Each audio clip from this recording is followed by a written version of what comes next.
चिड़िया के नए घर की कहानी। बहुत समय पहले एक सुंदर हरे भरे जंगल में चिड़िया रानी अपने पुराने पेड़ पर बहुत ही प्यार से रहती थी। लेकिन एक दिन उस पुराने पेड़ को काट दिया गया और चिड़िया रानी को मजबूरन अपना प्यारा घर छोड़ना पड़ा।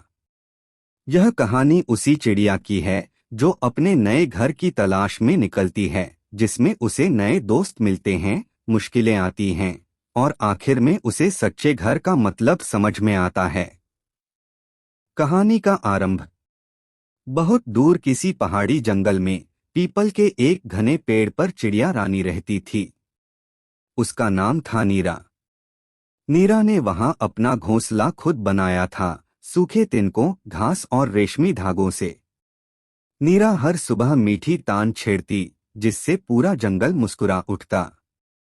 वो अकेली रहती थी, लेकिन जंगल के सारे जानवर उसके अच्छे दोस्त थे। खरगोश गोप्पू, हिरनी लीला, बंदर मिंकी और एक बुजुर्ग उल्लू दादाजी। सभी नीरा के गाने सुनकर आनंद लेते। लेकिन एक दिन कुछ लकड़हारे जंगल में आए और उन्होंने पेड़ों को काटना शुरू किया। नीरा का प्यारा घरवाला पेड़ भी उनकी नजर में आ गया। नीरा ने बहुत चहचहाहट की, जानवरों ने विरोध किया, मगर कोई फायदा नहीं हुआ। दोपहर तक नीरा का घोंसला गिर गया। सब कुछ बिखर गया। नीरा एक छोटी सी टहनी पर बैठी थी, उदास, डरी हुई और बेघर। नया सफर, अब मैं कहाँ जाऊं? नीरा ने खुद से पूछा। उल्लू दादाजी ने उसे सलाह दी, नीरा बेटा, तुम्हें एक नए घर की तलाश करनी होगी। लेकिन याद रखो, घर सिर्फ तिनकों से नहीं बनता, वह दिल से बनता है। नीरा ने अपना दिल मजबूत किया और उड़ चली एक नए घर की खोज में। रास्ते में वो कई जगह रुकी। सबसे पहले वह एक ऊंचे देवदार के पेड़ पर गई, जहां पहले से एक कौवे का परिवार रहता था। यह मेरी जगह है, कौवा काम करते हुए बोला। फिर वह तालाब के पास एक झाड़ी में गई, मगर वहां एक सांप ने उसे डरा दिया। इसके बाद वह एक खंडहर मंदिर में घोंसला बनाने लगी, लेकिन वहां रात को चमगादड़ों का राज था। नीरा थक चुकी थी, भूख लगी थी और उसे घर से ज्यादा अपने पुराने दोस्तों की याद सता रही थी। नए दोस्त, नया भरोसा। जब नीरा निराश होकर एक सूखी टहनी पर बैठी थी, तभी एक नन्हा तोता उसके पास आया।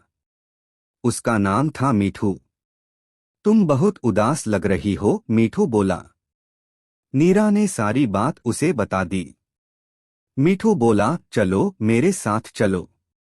मैं तुम्हें एक ऐसी जगह दिखाता हूँ जहाँ सब मिलकर रहते हैं, कोई किसी को भगाता नहीं। वे दोनों उड़ते उड़ते एक छोटी सी हरी घाटी में पहुँचे, जहाँ छोटे बड़े पेड़, फूलों से भरे पौधे और एक छोटी नदी थी। वहाँ पर ढेरों पक्षी रहते थे, कुछ ने जमीन पर, कुछ ने झाड़ियों में और कुछ ने पेड़ों पर घर बनाए थे।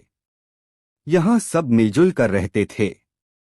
नीरा को ये देखकर बहुत अच्छा लगा। अपना घर अपने हाथों से। मीठू ने नीरा को एक छोटा सा पेड़ दिखाया जो बिल्कुल खाली था। नीरा ने वहां घोंसला बनाना शुरू किया। मीठू ने उसकी मदद की।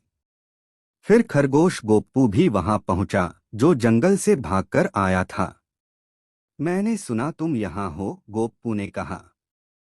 धीरे धीरे हिरनी लीला और बंदर मिंकी भी वहीं आ गए। सभी ने मिलकर उसकी मदद की। घोंसला बहुत सुंदर बना और इस बार सिर्फ तिनकों का नहीं, बल्कि दोस्तों की मदद से बना। नया घर, नई शुरुआत। अब नीरा हर सुबह फिर से गाती है, लेकिन